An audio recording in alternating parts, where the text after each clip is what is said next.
परी का जादुई ताज एक खूबसूरत सा परीलोक था जहाँ बहुत सी परियां रहती थी। उन्हीं परियों में एक सौम्या नाम की भी परी अपनी दादी के साथ रहती थी।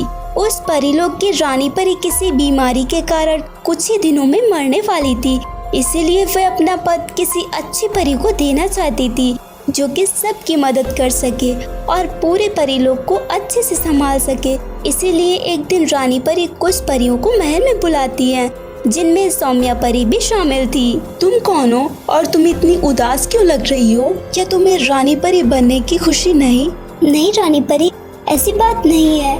वो मैं बहुत ही गरीब हूँ और मैं तो यहाँ आना भी नहीं चाहती थी। आप मुझे रानी परी क्यों बनाएंगी? मैं तो गरीब हूँ ना, मेरे पास है ही क्या। अब सभी मेरी बात ध्यान से सुनो। मैं तुम लोगों की कुछ परीक्षा लूंगी और जो इस परीक्षा को पास करेगा उसे ही रानी परी का ताज दिया जाएगा, जिसके साथ उसे जादुई शक्तियाँ भी मिलेंगी। इसीलिए अब तुम लोग अपने अपने घर जाओ। पर रानी परी, परीक्षा क्या है? वो तुम्हें समय के साथ पता चल जाएगा। इसके बाद सभी परियां अपने घर जा चुकी थी और सौम्या परी भी अपने घर आ जाती है।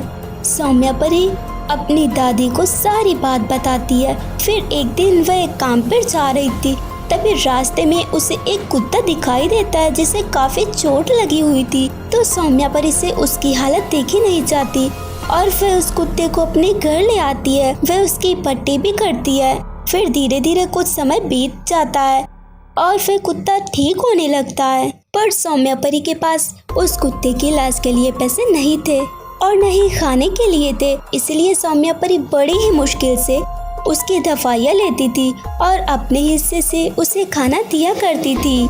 धीरे धीरे वह दोनों अच्छे दोस्त बन चुके थे और अब 10 दिन भी पूरे हो जाते हैं। बेटा, आज तो रानी परी ने तुम्हें बुलाया था ना? दादी, वहाँ जाने का कोई मतलब नहीं। वैसे भी मैं कौन सा रानी परी बनने वाली हूँ। ठीक है, तुम जाओ तो सही। फिर सौम्या परी रानी परी के पास पहुँच चुकी थी। रानी परी, आप तो बताइए कि परीक्षा क्या थी? दरअसल मैं कुछ दिनों से अपनी जादुई शक्तियों से तुम सभी को देख रही थी और मेरी नजर में सौम्या परी बहुत ही अच्छी है। वह पूरे परिलोक को संभाल सकती है और वह सबका ख्याल रखना भी जानती है। जिस तरह से उसने उस कुत्ते की मदद की, मुझे पता है वह पूरे परिलोक को अच्छे से संभालेगी। इसीलिए रानी परी सौम्या ही बनेगी। ये सब सुनकर सौम्या परी बहुत ही खुश थी। सो फ्रेंड्स, अगर आपको ये कहानी अच्छी लगी हो तो वीडियो को लाइक कीजिए, चैनल को सब्सक्राइब कीजिए और हमें कमेंट करके जरूर बताएं कि आपको कहानी कैसी लगी।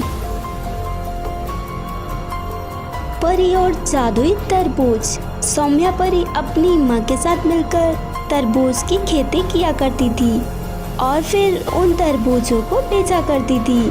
बस इसी तरह से उनकी जिंदगी चल रही थी। एक दिन वहाँ एक व्यक्ति आता है। तुम लोगों ने अब तक यहाँ अपने तरबूज लगाए, पर अब तुम लोगों को ये तरबूज यहाँ से हटाने होंगे क्योंकि ये जगह मैंने खरीद ली है। साहब, आप ये जगह कैसे खरीद सकते हैं? क्योंकि ये जगह तो सरकारी है ना। अब तुम लोगों को मुझे बताने की जरूरत नहीं है कि क्या सही है और क्या गलत। सारे तरबूज तोड़ लो, वरना मैं ये सारे तरबूजों को बर्बाद कर दूंगा। नहीं, आप ऐसा नहीं कर सकते, हम पुलिस को बुलाएंगे। उसकी चिंता मत करो क्योंकि मैं खुद ही पुलिस को बुलाता हूँ। कुछ देर बाद वहाँ एक पुलिस ऑफिसर आता है। तुम लोगों को ये तरबूज यहाँ से हटाने ही होंगे क्योंकि ये जगह इनकी ही है। अगर अच्छे से समझ जाओ तो तुम लोगों के लिए बेहतर ही होगा। आखिरकार दोनों को वहाँ से वे तरबूज तोड़ने पड़ते हैं। साहब, आप चिंता मत कीजिए, जगह खाली करवाने की जिम्मेदारी मेरी। आखिरकार आपने मुझे पैसे जो दिए हैं। माँ, अब हम इतने सारे तरबूजों का क्या करेंगे? ये तो कुछ दिनों में ही खराब हो जाएंगे और फिर इसके अलावा हमारे पास और कोई काम भी तो नहीं है। अब हम क्या करेंगे? पुलिस वाला भी हमारी मदद नहीं करेगा। ये तरबूज 2 दिनों में नहीं बिकेंगे, पर फिर भी हम कोशिश करते हैं। सारे तरबूज खराब होने से पहले हम इन तरबूजों को बेच ही देंगे और वो भी सबसे सस्ते में। बाकी लोग जितने में तरबूज देते हैं उनसे हम आधे दामों में ही तरबूज देंगे, जिससे हमारे तरबूज बिक जाएं। ठीक है माँ। दोनों तरबूज बेचने की कोशिश करती हैं, पर शाम तक बस उनके कुछ ही तरबूज बिक पाते हैं। वे दोनों निराश होकर वापस आ जाती हैं। दोनों बहुत ही ज्यादा परेशान थी बेटी तू चिंता मत कर, हम कुछ ना कुछ कर ही लेंगे। बस हमें हिम्मत नहीं हारनी है, हमें कोई ना कोई काम मिल ही जाएगा। देखना, ये सारे तरबूज फेंकने के अलावा अब हमारे पास और कोई रास्ता नहीं है। तुम चिंता मत करो, तुम्हें तरबूज फेंकने की कोई जरूरत नहीं, ये क्या, ये तरबूज कैसे बोल सकते हैं? क्योंकि मैं जादुई तरबूज हूँ और मैं तुम्हारी मदद करने के लिए यहाँ आया हूँ। जिसने वो जमीन खरीदी है और वो पुलिस ऑफिसर दोनों ही धोखेबाज हैं। अब वह जमीन तुम्हें कभी वापस नहीं मिलेगी, पर तुम चिंता मत करो, मैं तुम्हारी मदद करूँगा। पर कैसे, अब क्या कर सकते हैं? वह जादुई तरबूज अपनी जादुई शक्तियों से बाकी के सारे तरबूजों को सोने का बना देता है। ये क्या, सोने के तरबूज? सोने के तरबूज तो हमने अपनी जिंदगी में पहली बार देखे हैं। ये सारे तरबूज तुम्हारे हैं और तुम इन्हें बेचकर काफी अमीर हो सकती हो। क्या, इतने सारे तरबूज, और वो भी हमारे लिए? आपका बहुत बहुत धन्यवाद। हमने तो कभी सपने में भी नहीं सोचा था कि कभी हमारे पास सोने के भी तरबूज होंगे। हम आपका ये एहसान कभी नहीं भूलेंगे। फिर वह जादुई तरबूज वहाँ से गायब हो जाता है। सौम्या परी और उसकी माँ उन सोने के तरबूजों को बेचकर काफ़ी अमीर हो जाती हैं और खुशी से रहने लगती हैं। सो फ्रेंड्स, अगर आपको ये कहानी अच्छी लगी हो तो वीडियो को लाइक कीजिए, चैनल को सब्सक्राइब कीजिए और हमें कमेंट करके ज़रूर बताएं कि आपको कहानी कैसी लगी। परी और ज़ॉम्बी की शादी। सनाया परी अपनी माँ और छोटी बहन के साथ रहती थी। वहीं परी लोग के पास में ही एक गुफा थी जिसमें एक ज़ॉम्बी रहता था। परी लोग के लोगों को ये बात पता चली तो उन्होंने गुफा के बाहर एक बड़ा सा पत्थर रख दिया ताकि वे ज़ॉम्बी गुफा से बाहर ना आ सके। पर सनाया परी को इस बारे में कुछ भी पता नहीं था। एक दिन वह उस गुफा के पास से होकर गुजर रही थी, तभी उसे उस गुफा से कुछ अजीब सी आवाज़ सुनाई देती है। ये आवाज़ इस गुफा से कैसे आ रही है? गुफा तो बंद है, फिर अंदर कौन हो सकता है? इसे खोलकर देखती हूँ। फिर वह किसी तरह से उस पत्थर को हटाती है। ये तो कितनी अंधेरी गुफा है, अगर इसके अंदर कोई जानवर हुआ तो, पर देखना तो पड़ेगा ही। फिर सनाया परी उस गुफा के अंदर कदम रखती है। धीरे धीरे वह आगे बढ़ती है, तभी उसे वह ज़ॉम्बी दिखाई देता है।